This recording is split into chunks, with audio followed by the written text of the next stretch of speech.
नमस्ते। स्वागत है आप सबका मेरे चैनल सच जो आपको पता होना चाहिए इन इंडियन लॉ। बात करते हैं आज कुछ ऐसी चीज़ों की जो कि हमारी रूटीन लाइफ में चल रही हैं और हम बहुत ज़्यादा खुश भी नहीं हैं। चीज़ें हम अचीव भी कर लेते हैं तो भी कोई खुशी नहीं होती है, चीज़ें हमें मिल जाती हैं तो भी हम खुश नहीं हैं। रीज़न क्या है इन सब चीज़ों का? कुछ लोग ऐसे भी होंगे जिनको शायद सुकून से नींद भी नहीं आ रही है, नींद की गोलियों पे चले गए होंगे। कुछ लोग ऐसे होंगे जो अपनी ही तलाश में निकल चुके हैं, जो सोच रहे हैं कि शायद हम कहीं बाहर घूम लेंगे, कहीं आउटिंग हो जाएगी, तो सोलो ट्रिप टाइप का कुछ लोग करने की कोशिश कर रहे होंगे कि शायद उससे कुछ सुकून मिले। तो सुकून एक बहुत बड़ी चीज़ है हर किसी की लाइफ में, और उस सुकून को पाने के लिए इंसान कुछ भी करना चाहता है। ये सुकून ना आपको दौलत से मिलती है, ना ही आपको किसी से लड़ झगड़ के मिलती है, और ना ही आपको एक्चुअली जो आपको चीज़ चाहिए ना वो चीज़ आपको सुकून देती है। अब वो चीज़ क्या है, हर किसी के लिए वो सुकून का लेवल अलग अलग हो सकता है। लेवल मैं गलत वर्ड यूज़ कर रही हूँ। हर किसी के लिए सुकून का मतलब अलग अलग हो सकता है। जैसे किसी के लिए सुकून अपने पार्टनर के साथ रहना होगा, उसके साथ अपनी बातें शेयर करना, उसके साथ अच्छा टाइम स्पेंड करना, उसके साथ घूमने जाना।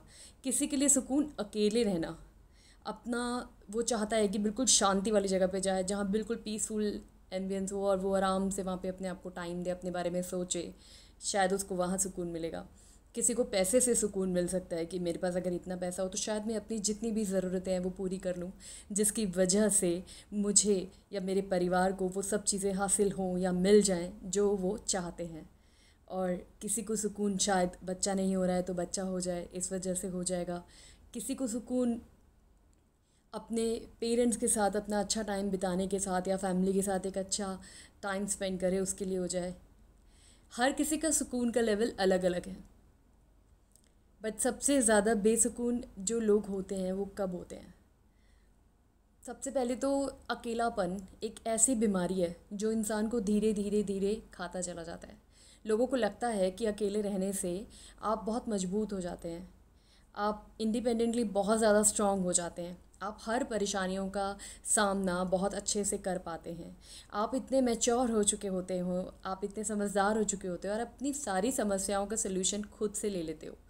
मतलब कि आप एक इकलौते ऐसे शख्स हो अपने लिए उस अकेलेपन में, जिसमें दुख सुख बीमारी या कुछ भी अचीवमेंट हो गया आपकी लाइफ की, आपको अकेले इंजॉय करनी है। आपको लगता है कि आप वो चीज़ को सुकून बोलोगे। तो मुझे लगता है जिन लोगों को लगता है कि अकेलापन आपको कहीं ना कहीं बहुत स्ट्रांग बनाता है, तो मुझे लगता है कहीं ना कहीं वो इंसान को बहुत ज़्यादा वीक भी बनाता है। तो कोशिश कीजिएगा अच्छे दोस्त बनाएं। अकेले बिल्कुल रहने, ठीक है थोड़ा टाइम अकेले रहना अच्छी बात है, बट पूरी ज़िंदगी भर अकेला नहीं रहा जाता। ये वीडियो स्पेशली उन लोगों के लिए है जो लोग अपनी ज़िंदगी में अकेले हैं, जिनके पास अपना कोई लाइफ पार्टनर नहीं है, और जो ये सोच रहे हैं कि आगे की पूरी ज़िंदगी उन्होंने बिना किसी पार्टनर के स्पेंड करनी है, बिकॉज इतने लोगों का दुख देख लिया, इतने लोगों की तकलीफ देख ली। देन फाइनली द थॉट कि I think it is the better way कि हम अपनी लाइफ को अकेले गुजारें। तो अकेले तो बस ज़िंदगी किसी की नहीं गुजरती है। जब आप माँ के पेट में भी थे ना तो माँ के साथ ही थे, मतलब आप अकेले नहीं थे, राइट। तो जब हमें बचपन से लेकर, जब होता है ना बच्चा 6-7 साल की जर्नी तक आता है, वो तब तक अकेला नहीं रह सकता। उस वो डिपेंडेंसी उसकी बहुत रहती है अपने पेरेंट्स के ऊपर, उसके लिए सब चीज़ें करने के लिए। तो आज आप बड़े हो गए तो आप ये कैसे सोच सकते हो कि अचानक वो डिपेंडेंसी बिल्कुल ख़त्म हो चुकी है और आप सब कुछ अकेले अकेले कर सकते हो? अगर ऐसा ही होता तो सबसे कमज़ोर भगवान ने इंसान के बच्चे को बनाया है, जिसको 7-8 मतलब इवन 10-12 साल तक भी उसको पेरेंट्स की बहुत ज़्यादा ज़रूरत होती है, हर छोटी से छोटी और हर बड़ी से बड़ी चीज़ों के लिए। बाकी जो जानवरों के बच्चे होते हैं देखा होगा, पैदा होते ही सीधा चलना शुरू कर देते हैं, खाना शुरू कर देते हैं। बट इंसानों के बच्चों के साथ ऐसा नहीं होता है, उन्हें बहुत टाइम लगता है। 3 महीने तक तो गर्दन नहीं संभलती है, 4-5-6 महीने लग जाते हैं जब थोड़ा बहुत उनको थोड़ा हार्ड चीज़ें खिलाई जाती हैं, अन्न वगैरह खिलाया जाता है। देन उसके बाद थोड़ा टाइम और बीतता है, तब वो थोड़ा बोलना शुरू करते हैं, पर उसमें भी इतनी फ्लुएंस मतलब इतना प्रॉपर नहीं बोल पाते हैं, धीरे धीरे चलना शुरू करते हैं। तो आप कैसे समझ सकते हैं कि आप अकेले अपनी ज़िंदगी काट लेंगे और कट जाएगी? ये मैसेज उन लोगों के लिए है जो सोचते हैं कि ज़िंदगी अकेले गुजारी जाए तो ज़्यादा सुकून वाली है। अकेले रहना इंसान को ज़्यादा बेटर बनाता है, आपकी डिपेंडेंसी किसी पे नहीं रहती है और आप अपनी लाइफ के डिसीजन अपने आप ले सकते हैं। तो सोच के देखिएगा, किसी के साथ रह के देखिएगा। अगर वैसे नहीं तो किसी के साथ लिव इन में रह के ट्राई कर लीजिएगा। और नहीं तो फिर किसी को अपना दोस्त बना के देखेगा। लेकिन अकेले मत रहिएगा, क्योंकि अकेला आज के टाइम पे रहना इतना अनसेफ है। इंसान डिप्रेशन का शिकार हो जाता है, अपनी फीलिंग्स, अपने मन की बात वो किसी को बोल नहीं पाता है। और आपके पास आपके अच्छे दोस्त नहीं होते हैं, आपके फ्रेंड्स भी बहुत कम होंगे। लोग ज़्यादातर आपको वो मिलेंगे जो आपको चीज़ें बताएंगे तो वो भी नेगेटिव ही बताएंगे। तो आपके पास कोई गोल, आपके पास एक गोल है, आपने वो अचीव कर लिया। It is regarding your job, it is regarding your education, और it's be like your home और your any thing about your आपके पास फाइनेंशियली सब कुछ हो गया। But still what next? क्योंकि लाइफ के हर एक चीज़ को कंप्लीट होने के बाद दूसरा क्वेश्चन आता है, what next? So there you are blank. But if you are in a family तो आपको ये रहेगा, हमेशा हर एक दिन आपको ऑटोमेटिकली एक नया टास्क मिलेगा जो आपको कंप्लीट करना है। आप वो अच्छे से कंप्लीट करते हैं, देन आपको आगे जीने के लिए और सारी चीज़ें और वजह मिलेगी। तो जीने के पीछे भी मकसद होना चाहिए आपके। अगर कोई आगे नहीं, कोई पीछे नहीं, तो आप क्या ही करेंगे बताइए? चार लोगों के बीच हंस के, बोल के, बातचीत कर लिया, अपनी चीज़ों को बता लिया, उससे कुछ नहीं होने वाला। क्योंकि वो 4 ही दिन के लोग हैं। वो तब तक है जब तक आपके पास पैसा है, वो तब तक है जब तक आपके पास जवानी है, वो तब तक है जब तक आप किसी को कुछ दे रहे हैं। मुझे याद है एक बार मैं उदयपुर जा रही थी, सॉरी, हाँ उदयपुर ही जा रही थी बाय ट्रेन। एक बुढ़े अंकल मुझे मिले, वो फ़ोन पे किसी से बात कर रहे थे, वो बहुत ज़्यादा फ्रस्ट्रेटेड थे। अच्छा, हमारा आया वहाँ पे उस टाइम पे फूड वगैरह जो सर्व होता है, तो उन्होंने कटलेट वगैरह दिया और साथ में कुछ सॉसेस थी और कुछ कॉफ़ी या जो भी चाय जो भी आपको ऑफ़र करते हैं वो। तो वो अंकल ने मतलब लिटरली मेरे को एकदम गुस्से से ऐसे करके आँख दिखाई। मैं डर गई 2 मिनट के लिए, मेरे को लगा। फिर उसके बाद उन्होंने कटलेट अपने उसमें से निकाला, मुझे उन्होंने बोला आप लोगे? मैंने कहा मेरे पास ऑलरेडी है अंकल। तो वो कहते अच्छा, कहाँ जाना है आपको? आई सेड मुझे उदयपुर जाना है। कहते अच्छा, मुझे भी जाना है, मेरे कुछ रिलेटिव वहाँ रहते हैं, मेरी कुछ प्रॉपर्टी है जिसके लिए मुझे जाना पड़ेगा, कुछ इश्यूज़ हुए हैं। मैं उनसे बात नहीं करना चाहती थी बिकॉज उनका पहले ही बहुत बिहेवियर अजीब सा था, गुस्से वाले अंकल लग रहे थे वो बहुत ज़्यादा। बट बात करते करते रास्ते में हमारी इतनी बातचीत हुई कि उस दौरान उन्होंने बताया मैं अकेला रहता हूँ, मेरे पास एक सर्वेंट आती है, बट सर्वेंट भी मैं एक फ़ीमेल नहीं रख पाता, क्योंकि अगर मैंने कोई फीमेल सर्वेंट रखी वहाँ फुल टाइम के लिए तो लोगों की बातें बननी शुरू हो जाती हैं। एंड आप बिलीव नहीं करोगे, ये बातें बनाने वाले लोग कोई और बाहर के नहीं होते, आपके खुद वो 4 लोग होते हैं जो आपके मामा, चाचा, यू नो ताऊ या जो भी कुछ होते हैं, एक सही आपके जितने भी अंकल्स आंटी हैं वो लोग। तो वो लोग बातें बनाना शुरू कर दिया। देन अल्टीमेटली मुझे उसको निकालना पड़ा और उसकी वजह मुझे किसी लड़के को रखना पड़ा। बट लड़के को रखते हुए मुझे डर था कि वो लड़का कहीं मुझे ही ना मार के चला जाए, क्योंकि आजकल बहुत सीन हो रहे हैं कि लोग एजेड होते हैं तो उनको दवाइयाँ खिला दी जाती हैं नींद की, खाने में। भाई वो मैं उसके ऊपर डिपेंडेंट हूँ खाने पीने हर चीज़ के लिए। तो अल्टीमेटली मुझे कहीं ना कहीं ये डाउट लगा कि मुझे उसने कुछ दवाइयाँ दी जिसकी वजह से मैं डे बाई डे बीमार पड़ना शुरू हो गया था।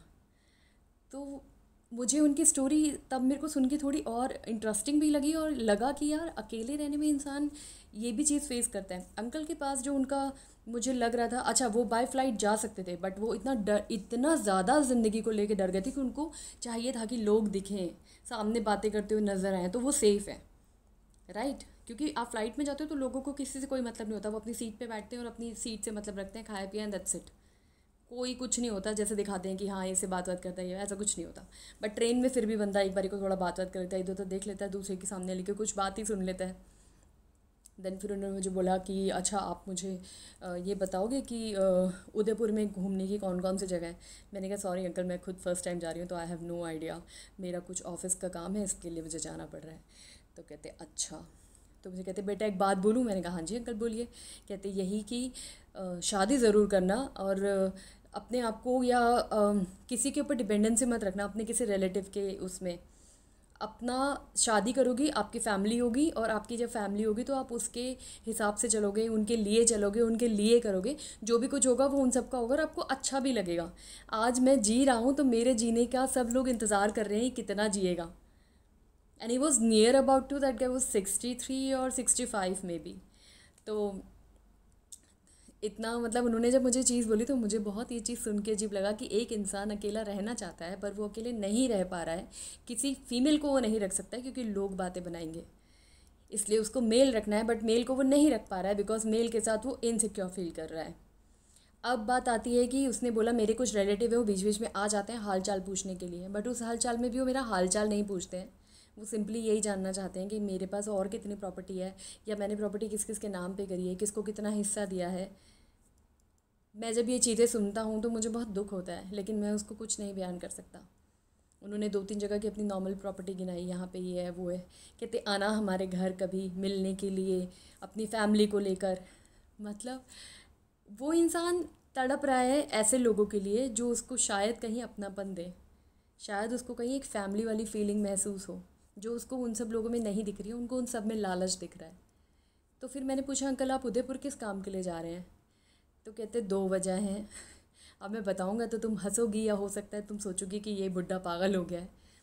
बट मैं इसलिए जा रहा हूँ, मेरा एक दोस्त है, उसने एक फ़ीमेल देखी है मेरे लिए वहाँ पे, तो शायद शादी के पर्पज़ से मैं जाऊँ। लेकिन मुझे कुछ समझ नहीं आ रहा है, आई एम कन्फ्यूज़ ना हूँ कि मुझे जाना चाहिए या नहीं जाना चाहिए, क्योंकि मेरी फैमिली का और कोई बंदा नहीं है साथ में। मैंने अगर किसी को ये बात बोली या उनके साथ ये चीज़ शेयर करने की कोशिश करी तो वो फिर मुझे बहुत उल्टा पुल्टा बोलेंगे या फिर मेरे लिए क्या सोचेंगे मुझे नहीं पता। तो सोसाइटी क्या सोचेगी या क्या बोलेंगे लोग। मैंने कहा आपको सोसाइटी के बारे में सोचने की ज़रूरत नहीं है। अगर आपको लगता है सच में एक अच्छी फ़ीमेल आपको मिल रही है जिसके साथ भी ऐसा हुआ है, क्योंकि जब तक किसी के साथ ऐसा बीता ना हो वो समझ नहीं सकता अकेलेपन का क्या परेशानी होती है और किस तरीके से वो अकेला इंसान रहता है और अकेलापन कितना खलता है।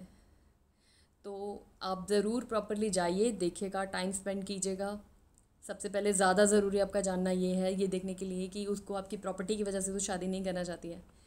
तो उसने बताया कि उसकी खुद की एक बेटी भी है, बेटी उसकी डॉक्टरेट कर रही है, तो इतना ऐसा ऐसी कोई ज़रूरत नहीं है। वो भी काफ़ी अच्छी फैमिली को बिलोंग करती है और मुझे ऐसा लगता है 2-3 बार हमारी फ़ोन पे बात हुई है तो बातचीत में भी ठीक है, एजुकेटेड है, चीज़ों को समझ रही है। तो शायद सोच रहा हूँ कि ज़िंदगी में आगे बढ़ूँ। तो मुझे आप बताइए, आपको क्या लगता है, क्या अंकल की ये सोच गलत थी? 2 मिनट के लिए मैं शॉक्ड हुई, 2 मिनट के लिए मुझे बहुत अजीब भी लगा, एंड मुझे ये भी लगा कि ये इंसान मुझे क्यों बता रहे हैं ये सब, मैं तो इनके लिए बिल्कुल अनजान हूँ। तो मुझे उसका आंसर मिला। बोले तुम सोच रही होंगी कि अभी तो ये खूबसूरत बुड्ढा मुझे आंखें दिखा रहा था, या फिर मेरे को सीट के लिए भी, एक्चुअली मेरी विंडो सीट थी और उनकी साइड वाली सीट थी, एंड ही सेड ये मेरी सीट है। मैंने कहा अंकल इसका नंबर ये है, ये मेरी सीट है। And after that I realise कि यार ठीक है, he is a old age man, तो ऑब्वियसली उसको लग रहा होगा वहाँ जाके बैठ जाए। मैंने उनको बोला अंकल अब यहाँ बैठ जाइए। तो थैंक यू, बस मतलब वो इतना सा उनके लिए करना था और इतना सा उनके लिए एक बात बोलनी थी, उतने में वो इतने भावुक हो गए या उनको ऐसा लगा कि यार सही है लड़की। तो उन्होंने मुझे ये सारी बातें शेयर करी। एंड देन जब मैंने आगे बताया कि भाई मैं यही करती हूँ ऐसा कुछ है, तो वो और थोड़ा सा, फिर उन्होंने थोड़ा सा पूछा कि आप मुझे एडवाइस दें कि मुझे क्या करना चाहिए। हालांकि मैं उन अंकल के टच में अब नहीं हूँ, बिकॉज़ मेरे को उन्होंने अपना नंबर भी दिया था, बात करने के लिए कहा था कि अगर मुझे फर्दर कोई प्रॉब्लम होगी या कुछ होगी तो मैं आपसे बात करूँगा। तो उन्होंने मेरा नंबर मांगा एंड आई सेड कि सॉरी अंकल मैं अपना नंबर तो नहीं दे सकती हूँ, आप मुझे अपना नंबर दे दीजिए तो मैं आपसे बात कर लूँगी। एक बार मेरी उनसे उस दौरान बात हुई 15-20 दिन के बाद, तो वो खुश थे। हाँ ये ज़रूर था कि उन्होंने अभी बोला कि अभी हमने होल्ड कर दिया है शादी का डिसीजन, क्योंकि शायद उनकी फैमिली में कुछ लोगों को पता लग गया था। तो बहुत इस चीज़ को लेके मीटिंग्स चल रही हैं, लोग आ जा रहे हैं, बातें कर रहे हैं कि अब आपकी तबीयत इतनी ख़राब हो गई है, कोई आपको फंसाना चाहता है इसलिए शादी कर रहा है, प्रॉपर्टी आप उसके नाम पे कर दोगे, ये बच्चे भी तो आप ही के बच्चे हैं, हम आपका ख्याल नहीं रखते कि आप हमारे पास आ जाओ, हम आपको अपने पास रख लेंगे। तो वो अंकल इस चीज़ को बता के दुखी परेशान हो रहे थे और वो बहुत ज़्यादा कंफ्यूज थे कि उन्होंने एक्चुअली करना क्या है, उनसे गलती कहाँ हुई और उन्होंने क्यों ऐसा नहीं करा। एक चीज़ और थी, जब मैंने उनसे पूछा कि आपको क्यों आपने इतना टाइम लगाया शादी के लिए सोचने का और अब आप ये चीज़ सोच रहे हो, तो ऑब्वियसली अकेलापन तो वजह थी ही, साथ ही साथ उन अंकल का ये कहना था बाहर से भी रोटी कितनी मंगा के खा लूँगा, ऐसे तो मैं वैसे ही बीमार पड़ जाऊँगा and I am a sugar patient, तो मुझे ज़रूरत है किसी के अपने साथ, ऐसे अकेली ज़िंदगी तो नहीं कट पाएगी बेटा। हाँ मैंने घर की जिम्मेदारियों को निभाते निभाते, भाई बहनों की शादी करते हुए मैं ये भूल ही गया कि मेरी भी उम्र हो चुकी है। तब सोचा कि अब इतनी उम्र होगी कोई मिलेगा नहीं, अब सोच रहा हूँ तो फिर ये लोग जो भाई बहन है जिनके लिए इतना सब कुछ किया वही सामने आके खड़े हो गए कि आपको शर्म नहीं आती, आप ऐसा क्यों कर रहे हैं।